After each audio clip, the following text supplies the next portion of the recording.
fantastic for follow-up number 10. How far should we go to engage or disengage student in the community? Does it mean he or she fails the class? Well, before we really answer about how to manage the experience, how to engage a student, let's think about why they wouldn't be or seem to be engaged. There are a lot of reasons that students don't seem to be engaged, and I really emphasize seem because many times we read our own perceptions into why they're not attending things, or they're straggling on the edges, or they're not coming to dinner, etc. So I do want to remind you that many students are more introverted, and it is harder for them to feel comfortable engaging in large groups.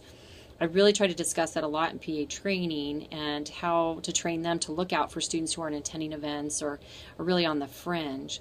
And we really work a lot with how to invite them into the experience. So I remind the PAs many times before we jump to conclusions about why they don't seem engaged, let's think of some reasons why they aren't. Maybe they're shy or they're nervous. Believe it or not, some people feel really uncomfortable just walking into somebody else's room or knocking on their door or introducing themselves.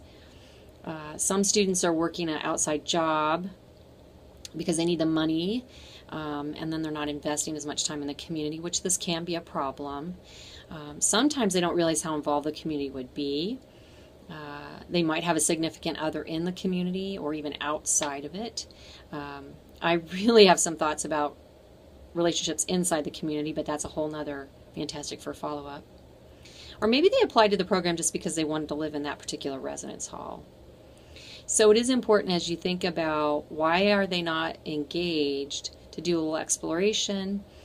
And when the question is asked, how far should I go to engage students?